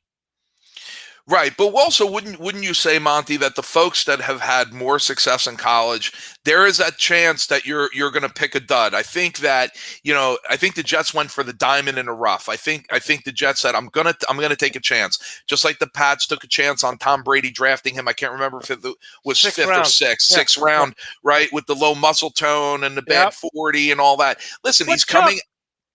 Go ahead. I'm sorry to interrupt because we totally disagree here because. How do you take a chance on the number 2 pick? You take a chance in the 3rd, 4th round. You don't take a chance with the number 2 pick. Trevor Lawrence went number 1. We knew that as soon as he finished playing Clemson, he was going number 1. And I could see your point with Justin Fields. Ohio State has never had a successful big-time quarterback. You could say the same thing about Trey Lance, North Dakota State. It's improved drastically from year 1 to year 2 in college. But you're saying that they gambled here. So you agree with my assessment that he was not necessarily the right pick for this team. Or are you saying he is the right pick? No, I agree with your assessment. I would have went with Justin Fields out of Ohio State. And you say how does someone make that pick at number 2? We're the New York Jets. That's how we do it. Okay. You know what I'm saying? We're gonna take a header on this guy, and it's either gonna turn out how it turned out for the Chicago Bears. You may remember a quarterback out of BYU, Jim McMahon, and listen. Here's the deal: wasn't the world's greatest quarterback, but a great leader. Definitely had some moxie to him, and knew how to run a game. So Yeah, we'll see. I think that it's going to turn out to be a good pick. Compare him now to Trey Lance, who I think will wind up starting and be extremely successful with that offense. I said this earlier, and I've said this for weeks. If Matt Nagy can go 25-13 with Mitchell Trubisky, he could win 30 games in that time with Justin Fields. But I love what the Jets have done in the offseason because they hired a coach who I think everyone likes, who's a defensive-minded stand, you need to put up points. And how do you put up points? The first thing you do is you draft and you build around the offensive line. So the Jets went out and got Elijah Vera Tucker out of USC. They moved up to get him. What do you like about this kid? So I think that Elijah Vera Tucker is a great athlete. He's got great feet. He's a versatile player. They're actually going to be moving him. He's a left tackle who they're going to be moving over to left guard. And when you have somebody who could play multiple positions on the offensive line, that gives you a bit more diversity, and that also gives you some extra depth if, in fact, something happens to one of your other guards or tackles. I mean, he's a true left tackle at USC. They want to bring him and put him on the inside for the Jets. That's going to give us some nice protection in those A-gaps. Let us run between the tackles, make sure that there's no quick pressure coming up the middle, at Zach, and we want to keep him upright. But he's an excellent college player. The jury still is not out. I mean, we're not even in pads yet, Monty. So yeah. when you're talking about it's a little easier to assess a quarterback or a running back when you're out there and you're doing some early workouts without pads. But when you're talking about the big boys that are in the trenches, those shoulder pads and helmets need to get on, and they got to start driving people and driving pads and driving sleds around the field. But he's no doubt a fierce competitor. I watched him play at USC. He's fast. He comes off the ball nice and low. He's got great drive, and I think he's an excellent addition to this Jets offensive line. Chuck, the Jets had him as a top 10 on their board right when they started evaluating talent. So the Jets are super high on this kid. Yep. Yeah, for sure. There was only one other lineman that this. I think we're on the same page here. There was only one other lineman that I was hoping we were going to get Elijah Vera Tucker, which we did. My wish came true. I was very high on Creed Humphreys as well. I would love to stick that player right there, right in the middle of the line, having him right next to Vera Tucker. I'd feel super, super confident, about our chances this year of breaking that over under of 8.5. Chuck, I knew you were going to bring up Creed Humphreys. That's why I put this picture up there. A former wrestler. We talked about this last week because I had Chris Roseviglu on talking about the Saints. Chuck, he called all the offensive lineman assignments from day one as a freshman. Great balance. Now, they say he's not a tremendous run blocker because, let's face it, Oklahoma passed all the time. But I think Creed Humphreys is going to be a Pro Bowl center for the next 5 years.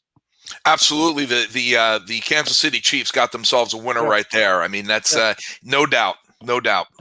What did I say? I said the New Orleans Saints. Yeah. I had John Meyer on talking about the Chiefs lineman. But Chuck, were you shocked that Creed Humphreys went in the second round? I wouldn't say I was shocked. I mean, he was a fringe first round draft pick. They didn't call him a shoe-in at first round. So, listen, I was a little shocked that we didn't take him, and I'll tell you why. The Jets have had a great track record with developing centers, right? You had Kevin Mawae, and then right after that, you had Nick Mangold. Yes. It would have been great to slide Creed Humphreys right into there, let alone the fact that he's got a great name, Creed Humphreys. I mean, it's got a lot of success written all over it. All right, one of the things I liked, I thought the Jets would do this in the first round, is go after a wide receiver. Listen, anytime you could put up numbers in the SEC that traditionally has great defensive backs, has great linebackers. If you could put up numbers in the SEC, you're fine by me. Elijah Moore, speedy receiver. Do you expect him to start? And do you expect him to, if I said over under 50 catches. What would you go with there? I'm gonna say that I am not expecting him to start. I think that there's a lot of wide receivers right now that our wide receiving core has been strengthened dramatically in my opinion. Corey Davis, Crowder, Denzel Mims, Keenan Cole, Braxton Berrios. There's a lot to be excited about. I do not think he'll start, but I think he will have over 50 catches. I believe. Listen, it's the New York Jets, and I'm trying to be optimistic here. You know that the glass is half full, not half empty. I know that there's going to be an injury that's going to occur. I know that there's going to be a ball that's going to be dropped in a critical play, and I think that this kid's going to get his shot. I don't think he'll start, but I think he's going to be a contributor right off the bat. I'm very high on Denzel Mims. That's who I believe is going to really shine for the Jets this year. He will start. And is Denzel Mims going to be the number one option? The number one option right now, I think, is going to be Corey Davis. I know there's some contract issues still going on right now with Jamison Crowder. He could be the shocker. There's no doubt that Mims could find himself being the number one receiver, but I think starting game one, it's going to be Corey Davis. Yeah, I was very high on Mims coming out of college. Obviously, the Jets season last year wasn't really anything to watch because they had the quarterback killer in Adam Gase. So, it's just a disaster. And finally, listen, I don't know who's going to be the running back. Here's a picture of Mims. I don't know who's going to be the running back here in the fourth round with Michael Carter, who had a very successful season out of North Carolina. He's kind of small, definitely has some good speed, knows how to take care of the football. He's a willing blocker for a guy who's a little bit undersized, but I think he could be a third down back. Yeah, you know what? It's going to be running back by committee for the New York Jets. There's no doubt about that. Right now, you have Tevin Coleman, LaMichael Pirine, Ty Johnson, Josh Adams, Michael Carter. And here's the deal. I think that Ty Johnson's going to come out of the box and be the starter. Right. Tevin Coleman's great. I mean, he was great with the Niners, and he was okay. I think he was with the Falcons as well, right, Coleman? Yeah, back in the day. Yeah, he's never been the premier guy. So if you haven't ever been the premier guy at this point in your career, you're not going to be the premier guy now. But hey, listen, is he a third down back? Could you come and have him? He's pretty good out of the backfield. I want to see what goes on with Ty Johnson, but I will tell you right now, Michael Carter could come out of nowhere. The Jets are looking for an impact player in that backfield. We haven't had one in quite some time. I think maybe Thomas Jones might be the last, bowling ball that we had in that backfield.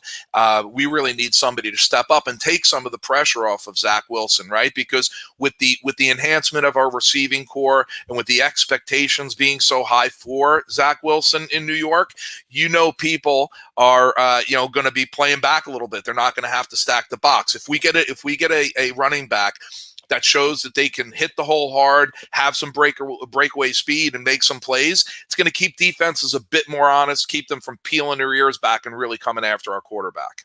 Chuck, what I like about the Jets draft, and I think I gave them an A- in my article, is the fact that they may not have gotten the best player at any position, but you look at their quarterback, something that was desperately needed. You look at their offensive line, always can improve with a young quarterback. They added a very talented wide receiver and running back. The Jets addressed all their needs in the draft, and now they have depth. That's what you're going with, just the nod right there. You know what happened? We had a little bit of an audio breakup right there. Can you repeat your question? Yeah, sure. So I'm just saying, Chuck, they addressed depth. They may not have gotten their best player at each position, but for the first time in a long time, the Jets have depth at every position. Yeah, no, it's great. It's a fresh perspective. I think that it was out with the old, in with the new, in every aspect. I mean, you talked about Adam Gase. You called him the quarterback killer, and listen, it's as a former player and coach, no matter what level. If you have a quarterback who is not on the same page with the head coach, it's a Molotov cocktail for disaster.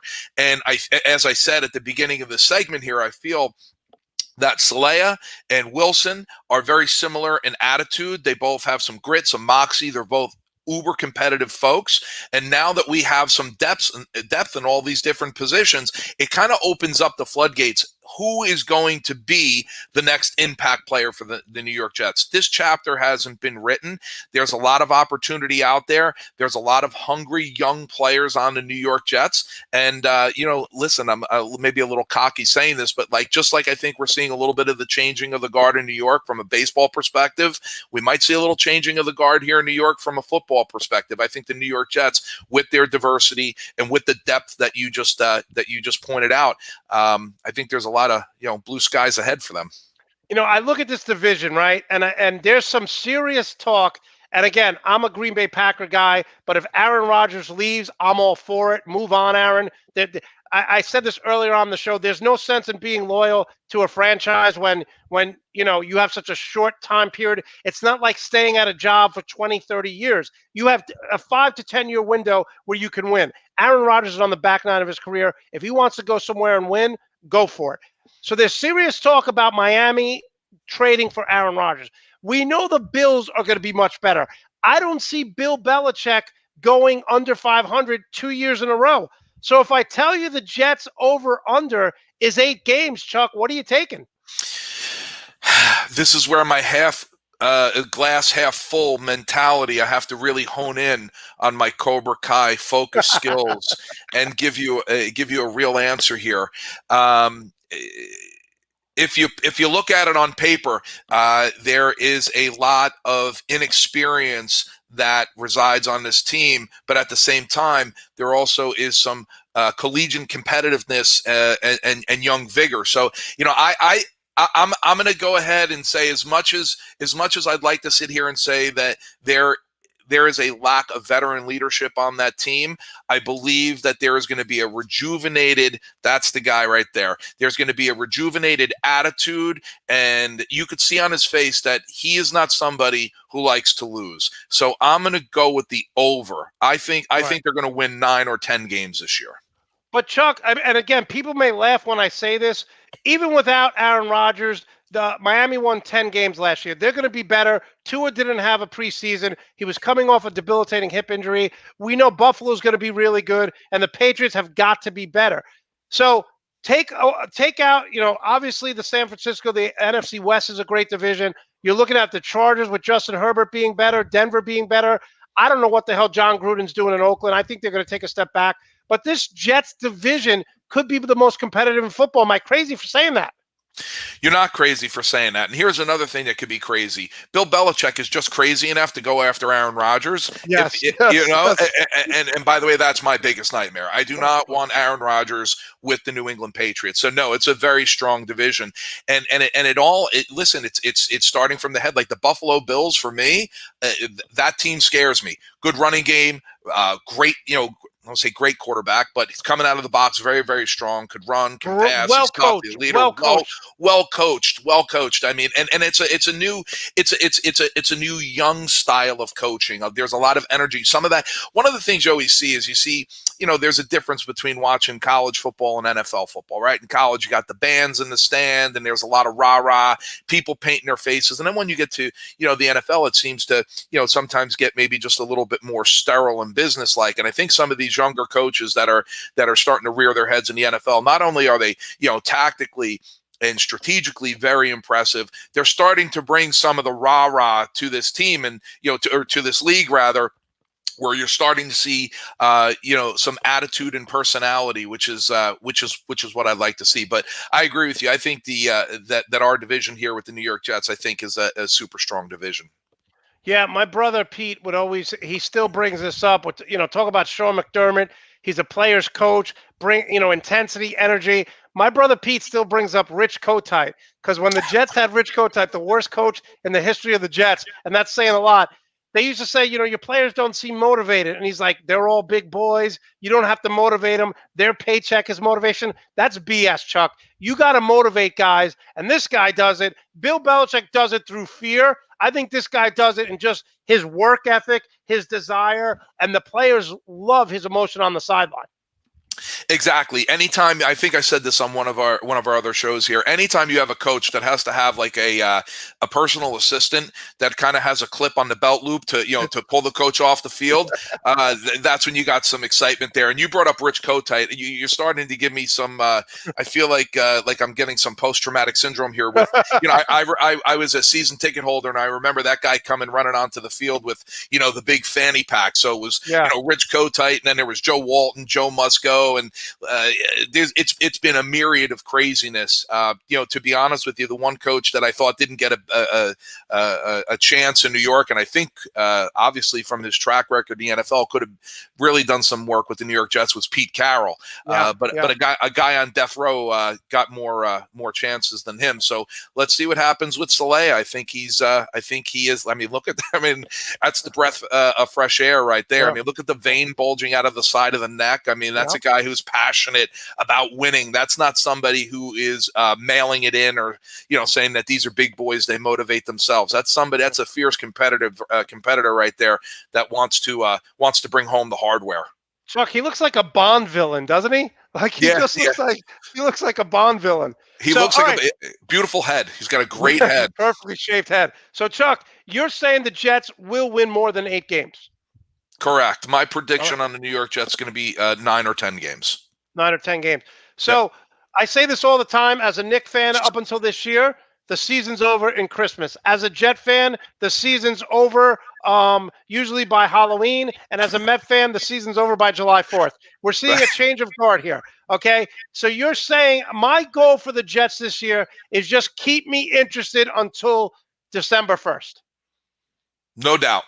No doubt. There is going to be a refuse to lose attitude in that locker room, and I feel very, very confident that they're going to be in the running into December for sure. I'm not really concerned about it. I think they're. I don't want to compare them. It would be crazy, so I'm not doing it. But I want to compare them to like the Kansas City Chiefs. But they do have that young, rejuvenated staff. With some emotion behind them. So who knows who's going to be the story? I mean, listen, it's since 1969 we were watching a Super Bowl on black and white TVs when the Jets played. It's their time. It's their time. So I'm not saying they're going to win the bowl, but they're definitely going to get out there. They're going to turn some heads, much like how the Browns did last year. I think the Jets they're going to be the success story of the NFL this year. I feel very confident about that. All right, Chuck, last question here. Now, you're bringing in Trevor Lawrence, who, by all accounts, is one of the highest prospects out of college since John Elway. He can run the ball. He can throw the ball. He looks like the guy from Remember the Titans, Sunshine, the quarterback, right? Beautiful kid, all winning attitude. So here's the problem I have, Chuck. You talked about Tim Tebow, how you loved him. Urban Meyer is now saying that Tim Tebow is going to come in on third down. He's going to come in on red zone situations. Why the hell are you going to stunt Trevor Lawrence's growth to try to prove some point that Tim Tebow belongs in the NFL? If you want to play Tim Tebow at tight end, it's your roster. Do whatever the hell you want. But Trevor Lawrence is a better passer than Tim Tebow. Trevor Lawrence is a better runner than Tim Tebow. How the hell are you going to sell this to the locker room when this guy can't even complete 45% of his passes when you take Trevor Lawrence out? Now, Trevor Lawrence, for all, God bless him, he's saying, I welcome it because he has the experience. But this is probably the stupidest thing I've ever heard. You could play Tim Tebow at tight end. You could play him at running back. I don't care.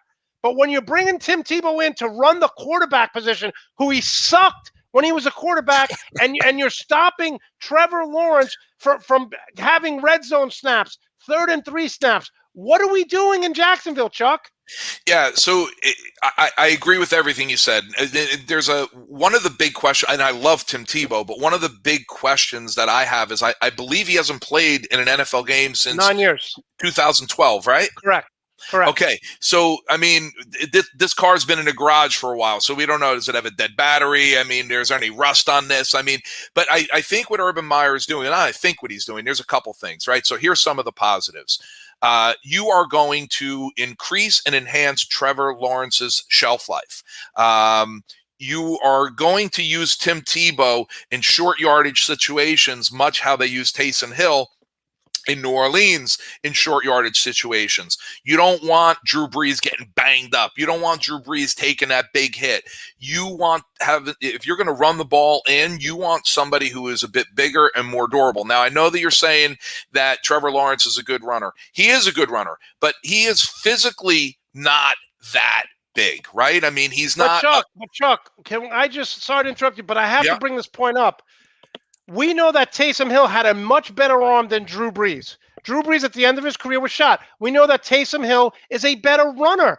I'm saying right now at this stage of his career, Trevor Lawrence is a way better thrower and a way better runner than the guy who hasn't played since 2012. So to me, I get what you're saying. Let's save Trevor Lawrence. You don't need him. You don't need Tim Tebow playing quarterback. You don't. But for all the reasons that I just stated, you may want to use them. You may want to increase the shelf life. And guess what? I'm going to give a Friday Night Lights reference here. They may be taking the Boobie Miles approach when they brought Boobie Miles in when he was injured, and they just put him on the sideline. So now you have Tim Tebow on your sideline. You have Urban Meyer. People are sitting there saying exactly what you're saying, trying to prove a point. And are they going to play him? Are they not? Maybe you put him in. Your defense has to prepare, right? Your defense has to prepare. Your defense has to prepare, and you could always use Tim Tebow as a diversionary tactic. There's a lot of talk about a player that hasn't played since 2012. That's my big issue. It's a coin toss on what's going to happen here. No, that's a fair point. Defenses have to go back. They got to watch tape. They got to prepare. So I get that. I think this is Tim Tebow's brand. He played college football in Florida. Everywhere he goes, he sells jerseys. So I think this is all Urban Meyer giving his friend a shot to build his brand. That's my take on it. For sure. Yep. All right, Chuck, listen, I love having you on. You and I disagree politically. We are two opposite ends. But I will say this, Chuck. In a nation that's so divided, I know that if I reached out to you and sent you an email or I needed advice on something, you would be there in a heartbeat. I've known you for 20 years. I would do the same. My dad's friend is so different than my dad politically, but they are best friends. So if we can agree and we can respect one another, the world, America's got to come together at some point. I certainly agree with that. A lot of times I say to myself, if any of these politicians are ever going to be upset and fight amongst themselves when I have a bad day at work, then I'll start taking that attitude as well. But I agree. Listen, no matter who you vote for, the person who's going to sit in that big chair, it's cannibalistic for somebody to sit there and say, well, I don't believe what this person's doing, or I didn't vote for them, so I hope they fail.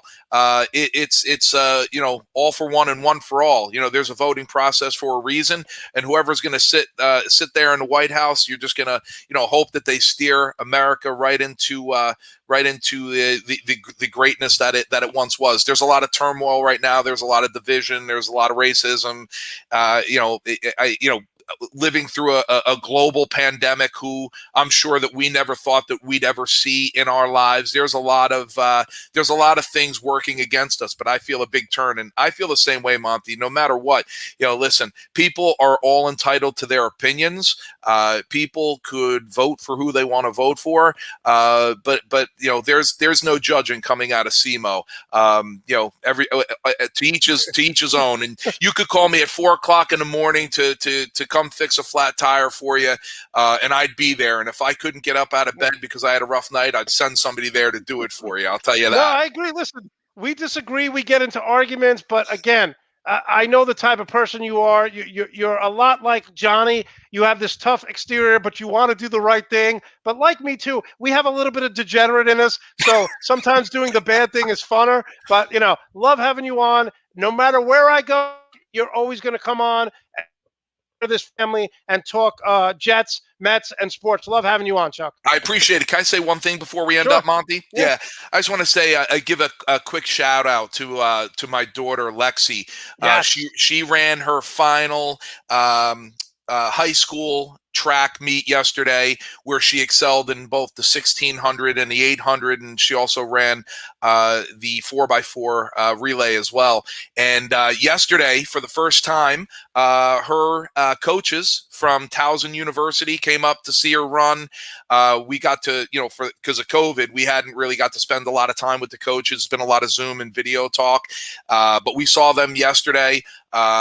Alexis had a great high school career, a fierce competitor, and we are looking forward to watching her run Division I at Towson University. And I, as a father, am happy because it's only 3 hours away. So I've already told my wife we're getting an apartment up there, okay? And I am going to every single one of her meets. I mean, that all sounds good on paper, but she had a great career, and we're looking forward to her taking her next step. It couldn't be more proud. Chuck, got to be honest. You're a fullback. Where does she get her thoroughbred speed from? I only run if I'm getting chased by a bear or the police. I don't. She's very fleet of foot. That one. I don't really know. The one thing I can stand by is when I played football, I was always pretty quick in that 5-foot box. But if she runs a slow time in an 800 because she just had a bad day, my thing that I say to her that makes her laugh, I'm like, Lexi, I couldn't ride a moped quicker in the 800 than you could run. So I don't know where she gets it from, but she's got it. Is she a big stretcher? Where did she get the love for running? Like, is she a big stretcher? What's her key to success? Yeah, so her love for running, it's crazy. It came from other sports. So she played varsity basketball as a freshman in high school, and she was always a soccer player. And what happened in soccer is they had a strength and conditioning coach come in and work with the kids in 6th grade. And I was away on business in Tampa, and one of my buddies called me and said, hey, your daughter is running around the track, and she looks like a gazelle. She's about a half a lap ahead of the fastest person on the team. Like, what's going on? And we spoke to her about it, and we asked her, did she like running? And she said yes, and she ran a couple 5Ks here in town. And as like a 13-year-old, she was coming in first place, and she has her 5K down like into the 18-minute range now. Wow. Yeah, so she's got a love for running. You know what? She gets that runner's high. She's a good kid. She tries to keep it clean, and it's therapeutic to her. She loves it. It's amazing, Chuck, because I did a mini triathlon. I was training. I broke my ribs. I've run about 10 miles. I do between walking and running. I do about, I just did a 30-mile challenge. You're supposed to do it in a month. You did it in a week. I've never got a runner's high. The only way I'll ever get a runner's high is if I smoke weed, which I don't before I run. I keep running and running and running, and I never get a runner's high ever. Yeah, I mean, I don't see it either. I get a high when I'm in the drive-through line at White Castle getting a crave case. So we'd make a good team, I'll tell you that. Listen, the only thing I need every mile to give me a shot. That's the only way I'm going to get a runner's high. People talk about runner's high. I've been running for 10 years. I never have gotten it in my life. So God bless Lexi, Towson University. Great job, Chuck. We'll see you in a couple weeks. I'll see you about a month or so down the road to check up on the Mets and see what the Jets are doing in training camp. Sounds good. I'll have a new sticker on there for you, okay? All right, Chuck. Love it. Get a Cobra Kai one. Cobra Kai never dies. That's going to be up there. All right, Chuck. Take care. Love having Chuck Mogensen on. Again, we disagree. We got back and forth on Facebook about certain things politically, but he's a great guy. Obviously passionate about the Jets, the Mets, and football, and, of course, Cobra Kai. I want to thank Greg Rector. I want to thank George Lopez. I want to thank you guys. Listen, if you like this show, Sports and Comedy, give us a thumbs up. Subscribe to the Nuts and Bolts YouTube channel. And now, like we do every show, I'm going to close the show real quickly with my extra point. So all hell broke loose this week when LeBron James walked off the court and he didn't shake hands with any member of the Phoenix Suns. Oh my goodness, such a bad sport LeBron James in. He's got to teach kids how to have sportsmanship. First of all, let's relax. Let's take a deep breath and relax. LeBron James doesn't have to teach sportsmanship because LeBron James has always been a model citizen on and off the court. Okay, let's remember Isaiah Thomas and the Detroit Pistons, when they lost to the Chicago Bulls, walked off the court as an entire team and didn't shake hands. Larry Bird and Bill Laimbeer. Larry Bird never shook Bill Laimbeer's hand ever. Ever. Isaiah Thomas, the Piston bad boys, were always getting into fights. Bill Laimbeer got into fights. Larry Bird got into fights with the Pistons, with Dr. J, a living legend, Charles Barkley. LeBron James has never gotten into a fight. LeBron James has never gotten in trouble on the court. How many times has LeBron James even got a technical foul? So don't give me this BS that LeBron walked off the court and it's poor sportsmanship. Oh, he's got to teach the kids. No, you know what he has to teach the kids? Work hard. Started from the bottom. Now he's here. Came from a single mom, lived in the projects, and now he's giving back millions of dollars to the community in the inner cities. So don't tell me LeBron James has to teach kids about sportsmanship. His whole life, he's been an ambassador to basketball. His whole life, he's been progressive and an activist, and he's putting his money where his mouth is by his promise school. And don't tell me that LeBron James has to be a role model for kids. He's got to show them sportsmanship. If your teenager is watching the Los Angeles Lakers, Phoenix Suns at 1 o'clock in the morning on a school night, you're probably not a good parent. So enough of this crying that LeBron James didn't shake the Phoenix Suns' hands. He gave Devin Booker his jersey. He went to talk to Chris Paul. He went to talk to Monty Williams. He said Devin Booker, midway through the season, is the best player in basketball that no one talks about. LeBron James is the very definition of sportsmanship. This guy wasn't. This guy wasn't. Okay? Larry Bird used to talk to the trash to the opposing coaches saying, this guy can't guard me. Take him out. You're going to get fired.